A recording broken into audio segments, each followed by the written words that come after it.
If you'd like to make your NFL games a little more interesting, you've come to the right place. It's the Even Money Podcast with Ross Tucker and Steve Fezzik. Yeah, Vegas, baby, Vegas. It is the Even Money Podcast, and it's presented by DraftKings Sportsbook, America's #1 rated sportsbook app. I'm Ross Tucker, former NFL offensive lineman, 5 teams, 7 years, bunch of podcasts now. The College Draft Podcast, where Emory Hunt is on fire with his bets against the spread. Of course, the Fantasy Feast Podcast with Joe Dolan, the #1 ranked fantasy analyst in the world, according to fantasypros.com. The Ross Tucker Football Podcast, which is daily, 30 minutes or less, making sure you know exactly what's going on in the NFL from a former player's perspective. And of course, Andrew Brandt's Business of Sports. Andrew Brandt also joins the Ross Tucker Football Podcast every other Wednesday. But this show has become the crown jewel primarily because of Steve Fezzik at Fezzik Sports on Twitter, the only 2-time winner of the Super Bowl of professional football gambling. Unfortunately, Steve, not a great week for us. In week 6, we both finished the week down 2 units. We'll start with the Thursday nighter. It was Bucks Eagles. I teased the Bucks from 6.5 down half a point because I just could not envision them losing. I'm glad I did that because what a 2-point conversion for the Eagles. I paired that with the Chiefs. Teased from 7.5 down to 1.5. So that was a nice 2-unit winner for me on Thursday night, Sunday at 1. The London game, Steve, I had the Jags getting 3.5 points, 2 more units on that one, and the Jags won outright. So I was up 4 units the first 2 games, essentially, Steve, and I was feeling pretty good about myself. Yeah, I was feeling pretty good about myself as well. And then some of the later games started to come in, including some late game hijinks. Rams, Giants, neither one of us had anything. Chiefs, Washington, as mentioned, I had the Chiefs in a teaser, which covered easily. Then we get to some rough games. And honestly, it makes me feel better, Steve, when I'm just way off. Like you and I had the Chargers. We only put 1 unit on it, but it was a best bet. Chargers getting 3 on the road. They got smacked by the Ravens 34-6. Obviously, we were just on the wrong side. That was a best bet that we lost. Yeah, I don't have much to say other than Brandon Staley with his propensity to go for it on 4th down. Dude is going to win some games he shouldn't win, and he's going to lose by a zillion on some games because of his high-risk approach, and that certainly happened in this game. Bottom line, the one thing, the epiphany I had, never tease the Chargers because the Chargers are a team that could easily get blown out because of how they play. Packers, Bears, we both leaned to the Packers laying the 4.5, but that's all it was a lean. Then we get to another best bet. The Lions and the Bengals. The Lions were getting 3.5 points at home. You and I both thought they had a chance to win the game, but even if they lost, they'd be close. Wow. This was a stunning result to me, Steve. For the Bengals, after that overtime Packers game, to go to Detroit and win 34-11, and frankly, it wasn't even that close, that was surprising to me. I was not expecting that, obviously. You and I both lost 2 units there on a best bet. And let me ask you about the head coach throwing Goff under the bus and then saying, hey, he does need help. But as a player, that's got to be a huge negative when a coach calls out one of your star players. Am I right? I'm a little surprised that he did it, but I don't know what's going on, behind the scenes, or if there's a level of frustration from Dan Campbell. That was right after the game when he saw Goff throw the ball out of bounds on a 4th down. And I think Campbell's thinking, like, what is this guy doing? Even if it's not performance, it's just using your head in situations like that. Then we've got the Texans and the Colts. Texans were getting 9.5. I thought they were playing better. I liked how they played against the Patriots. I took the Texans getting the 9.5, 2 units. They lost 31-3. They were absolutely horrific. You actually, Steve, teased the Colts down to -2.5 and the Panthers up to +8 in a 2-unit, 2-team teaser. You won there. So we both won our teasers this week. But I lost that Texans bet. On the Vikings-Panthers, it was a teaser for you. We both leaned Panthers. Of course, they end up losing in overtime. I got to tell you, Steve, the overtime rule not being sudden death anymore unless you get a touchdown, that has really changed. I'd love to hear your analysis or somebody's, but with all the overtime games, you know, it used to be to the point where if you're getting 3.5 or something, or laying 4, whatever it is, you know the result before overtime. There used to almost never be touchdowns in overtime, but it's totally changed that. Now there's a lot of touchdowns in overtime, so you think you got this spread, you're good, and then there's a touchdown in overtime. Yeah, so D values +3.5 up to +5.5, and it makes -3.5 to -5.5 a little more valuable because of that win by 6 scenario. I'm going to pull back the curtain here a little bit. They talk about bad beats and the like and how it evens out in the long run. It is not even close, Ross. And here's part of the reason why. Most of the pros play way more unders and way more underdogs than they do favorites and overs. So getting train wrecked in overtime's cost me and pretty much every pro I know millions, literally millions, because of all the unders it's wrecked and all of the underdog bets that's wrecked in the course of the overtime. Very interesting. So the rule has had a big negative impact on professional bettors. Well, overtime in general has had a big negative impact. This rule has just magnified that impact. Makes sense to me. Let's move on to the next game. And that game was the Cardinals and the Browns. I leaned to the Cardinals getting the 3 points. You took them for 1 unit, Steve. They smashed the Browns, 37-14. Browns got a Hail Mary and still lost by 23. The Cardinals, Steve, are legit. How much did that adjust your power ratings? Got the Cardinals 5 points better than an average team right now. They're still only my 4th best team. And, we're only 6 games in. So you have to look at preseason expectations where the Cardinals were still only supposed to be a 500 team. Of course, those certainly people can cite teams like the greatest show on earth, the Kurt Warner Rams, that the market, it took them 3 months to catch up to that team. Is this going to be a similar situation? It might be. We will see. Next game was Cowboys-Patriots. You went big, Steve. I leaned Cowboys laying the points. You went big. Patriots, 3 units, getting the 4. You got the better of the number. That was a tough loss. Speaking of overtime, brutal loss for you to lose that way. And this was an overtime where Dallas didn't need the touchdown. At that point, the field goal would have won the game. So at that point, probably 85% to win. Just a bad beat, Ross. I'll say this. So New England did get massively outstatted in the game, so I'm not going to complain too much. Raiders, Broncos, we had nothing. Steelers, Seahawks. I laid 5 with the Steelers and was feeling pretty good about it in the first half, but the Steelers allowed the Seahawks to run the ball down their throat somehow in the second half and ended up only winning 23-20. Titans, Bills. You put a unit on the Titans, getting 5.5. They won it outright.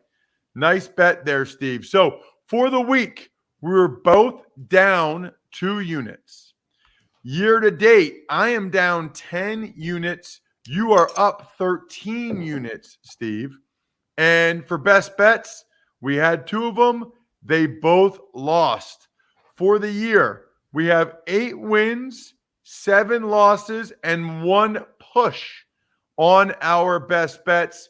It is time for week 7 in the NFL. We will start, though, however, with me making sure all of you, especially those of you who don't live in nice locations like Steve in Vegas, make sure your car is ready for what's about to happen.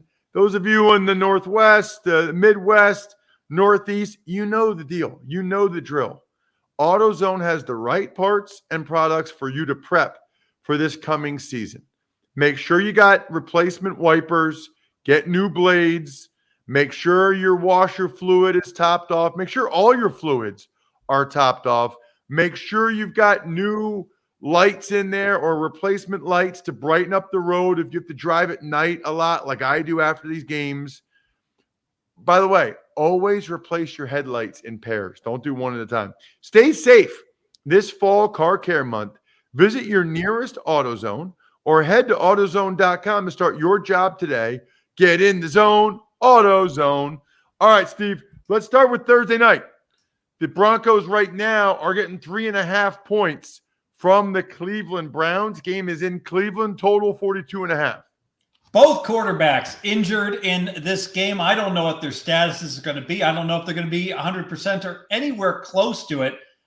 I'm going to go out on a limb and say neither could certainly be close to 100%, especially Mayfield walking around with his arm in a sling. I expect a very slow start to this game. I'm going to play derivative. I'm going to play first half. There's 21.5 out there. You know what? We're going to call it 21, Ross. 2 units, slow start to this game. Both teams need the game like blood after disappointing. It's going to be conservative, under 21 first half, 2 units.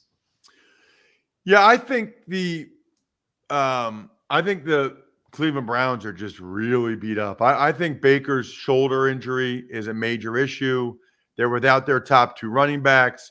Their tackles are beat up. Jarvis Landry's beat up. And I know the Broncos have lost some people, but not as many as the Browns.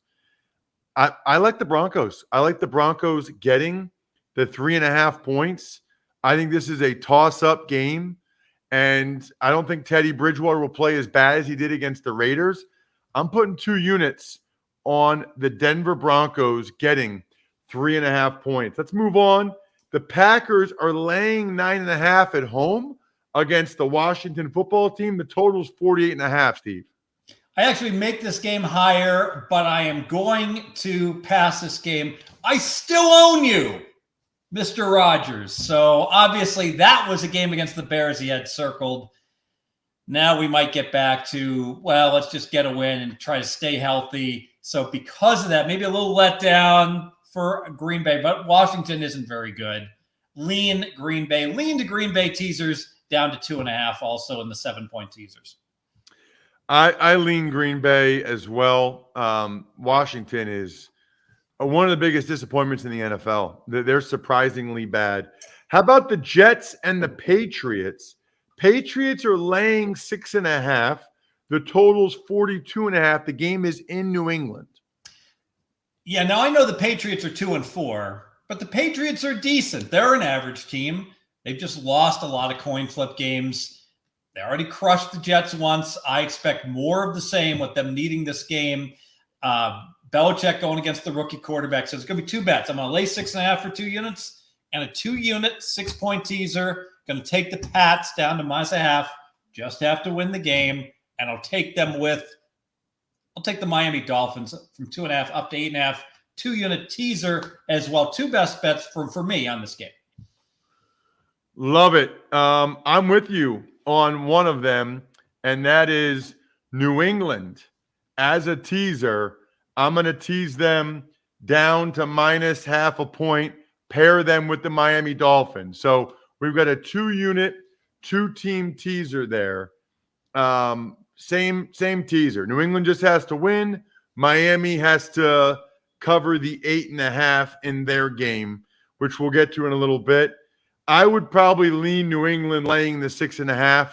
They have been playing pretty good football. What about the Bengals and the Ravens? We've got the Bengals getting 6 on the road in Baltimore, Steve. I tell you, I think this is a game I keep losing, taking Bengals plus the points against the Ravens historically. I'm not going to do it now. Whenever I hear, as a former Cincinnati fan, whenever I hear things like, oh, the Bengals are pretty good, they're a contender, immediately the Bengals historically go into the toilet.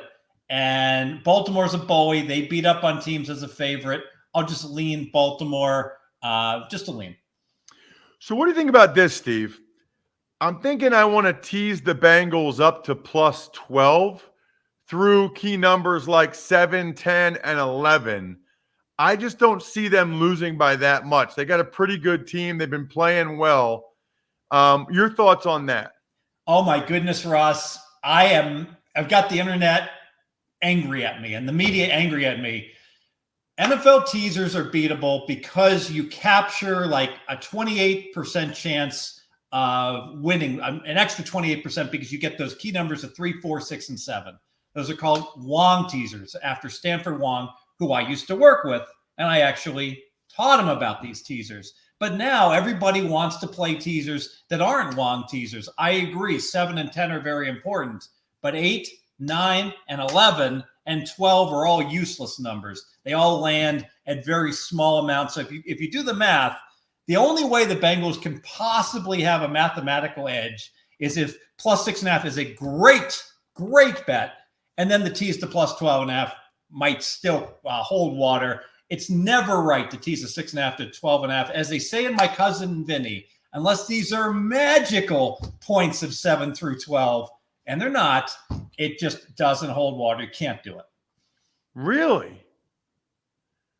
But you can only tease, NFL only, tease through the 3, tease through the 7, and the one time we break the rule, we'll tease a 7 down to a 1. That's fine. That's so interesting because it would feel like 7, 8, 9, 10, 11. They would feel like all those are big numbers. Well, I tell you what, Ross, I'll give you plus 325 that the game does not land 7, 8, 9, 10, 11, 12 in terms of Baltimore's margin of victory is the one way to look at it. Huh. All right. I won't do it then. You talked me out of it. I'm going to be mad at you, by the way, if the Bengals would have covered it. Very mad at you. But I'm trusting your math. All right. I would probably lean to Cincinnati getting the 6 points. I've been impressed with them. What about the Chiefs and the Titans? How about this? After that big win the other night, the Chiefs are still laying 5.5 on the road at Tennessee, who got pretty beat up last game. Farley, Lewan, Julio Jones hurt his hamstring, etc. Yeah, I got to go through the injury report, but I'll say this. The Bills are better than the Chiefs are, and it's not really that close. So if we like the Titans plus 5.5 against the Bills, we got to like the Titans plus 5.5 against a Kansas City team with no defense. I'll take the Titans plus the 5.5, 2 units. I'm with you. I mean, we know for a fact that the Chiefs cannot stop the run, and now you've got Derrick Henry coming. I know it's a short week. I know they lost a couple guys, and maybe the Chiefs come out and play better. Maybe they've just had bad luck with the turnovers, but I don't care, man. I'm with you. I'm taking the Titans plus 5.5, 2 big units. What about Carolina? They are in New York to take on the Giants in the Matt Rule Bowl. The total's 43. Carolina's laying 3 points. McCaffrey on IR. Hey, one big point I want to make is that in the morning games, not the London game, but the 10 a.m. start times, the favorites went 7-0 straight up and against the spread. The sports books got beat up last week. So what's that going to mean moving forward? Probably some inflated lines. So if you like underdogs, probably wait to play them until post because so many of the favorites covered last week that it will have a carryover effect that you'll see all that money will get reinvested on the favorites, probably push these lines higher. In this game, I don't like the side or total. I don't like the side. I do like the total under. Matt Rule has said, enough of this, Darnold throwing the ball 50 times. We got to get back to fundamentals, running the ball. I believe him. And I expect a very slow start offensively to this game. Ball control from Carolina. So I'm going to do a first half under. I think the first half unders are safer. Under 21.5, 2 units, first half under. Wow, that's one of your favorite bets. You love the first half under bets. The Giants are really bad. Carolina's not. I would lean Carolina in that one. How about the Falcons and the Dolphins? The Dolphins are hosting the Falcons coming off of their bye. The Dolphins did not get a bye after their London game. They're back. The Dolphins are getting 2.5 at home. Totals 47.5. We both teased the Dolphins up to 8.5, paired it with New England teased down to minus 0.5 in a 2-unit, 2-team teaser. Anything else to say about this game, Steve? Yes, there's going to be some that are going to be hypercritical of me taking the Dolphins, saying, wait a minute, this is the worst spot of the year for the Dolphins. They played in London last week, and now they got to play a rested Atlanta team off the bye. I agree. It is a terrible spot.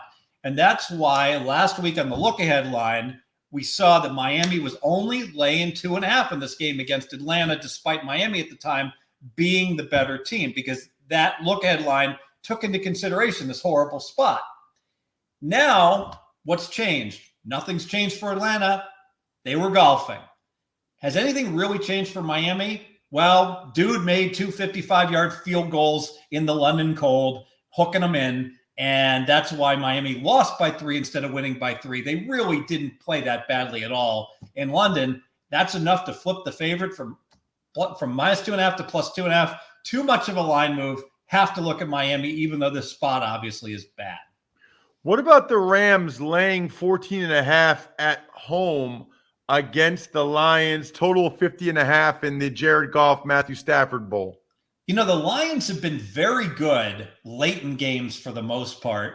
Maybe we just sit this one out, Ross, and if the Rams get up 20-plus points in the second half, that's the point. At 20, live wagering, bet on the Lions at that point. I do expect the Lions have had a history of trying really hard for the coach. This was the first game that they just absolutely got crushed. And with the coach calling out the team, I expect maybe a similar game. Remember when the Niners got up 30 and the Lions came all the way back? Something similar in this game.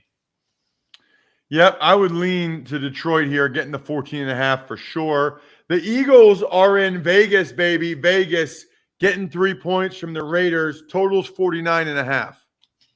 I'm going to lean to Philly. And this is a game where Vegas circled the wagons. With all the turmoil they had, they played a really great game against Denver. And I've seen this movie before. You get all that emotion and that high, and you play a great game, and then sometimes you bring the stinker. It's going to be a lot of Eagle fans at Allegiant Stadium for this game. I don't know about this home field advantage here. Very close game. I'll lean Eagles. I'm going to lean Philadelphia as well.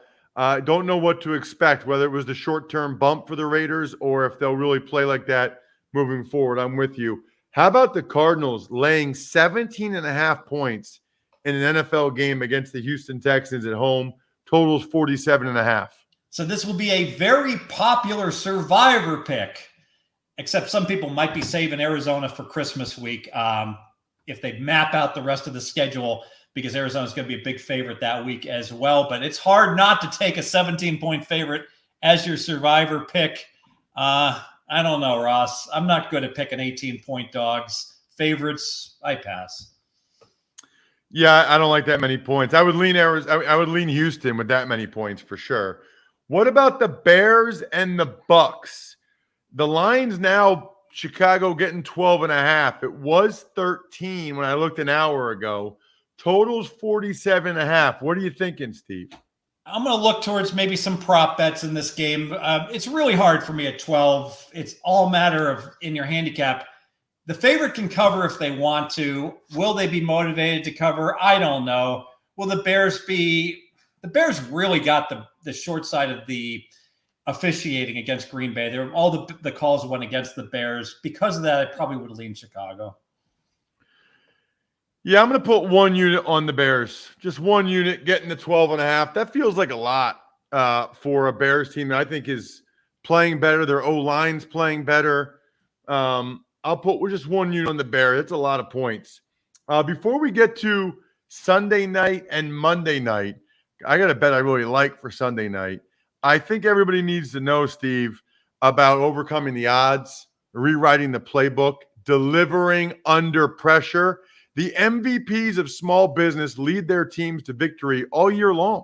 Visa is proud to provide playmakers everywhere with more tools to help grow their business and help them achieve even greater success. Because the more people we can empower, the more we all win. Visa, a network working for everyone. What's working for you, Steve, as the Colts get 3.5 from the Niners? Sunday Night Football in Santa Clara, totals 44. Right before I do that, let me lead by example. One of the best ways to succeed in business, Ross, you know this probably. If you're up at 1 a.m, send an email to all of your coworkers like you've been working for 5 hours. Do the same at 5 a.m. like you just got up before you go to bed after visiting the bars. In this game, I'm going to look under weather. It's all weather. I love seeing that fog rolling in the Bay Area when there's bad weather, and there's going to be rain. There's going to be some wind. It's not fully reflected yet in the number. I'm going to go under the 44 for 1 unit. You know, I like first half unders better. I'm going to play the first half under 22 as well. 1 unit on that, all weather related. Yeah, I really like the Colts in this game. They've won 2 out of their last 3. Both those games they won by double digits. Wentz, 2 touchdowns, no picks, 3 straight games. The only loss was to the Ravens, who are awesome, and that was overtime, and the Colts choked that one away.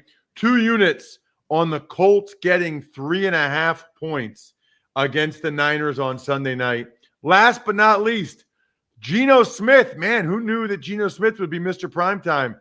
Geno Smith and the Seahawks hosting the New Orleans Saints. Geno versus Jameis. Who would have thunk it? The Saints are laying 5 on the road, Steve. One more under. You know, the Saints have that reputation for being this high-flying bunch. Jameis is getting chewed out for throwing the ball down the field. If the Saints just take care of the ball, they should win. Seattle, we saw them discover the ground game, ground and pound in the second half against your Steelers, and that was very successful. I expect more of that. Again, a slow start to the game, and it just turns out mathematically, whenever you get a game line right around 43, it's so much better to play under 21.5 than to play the under 43, because the funny stuff that can happen in the second half when the defenses get tired, and we saw that in the Pittsburgh-Seattle game, how Seattle could not move the ball at all in the first half, and they were so successful in the second half. First half, under 21.5, 2 units.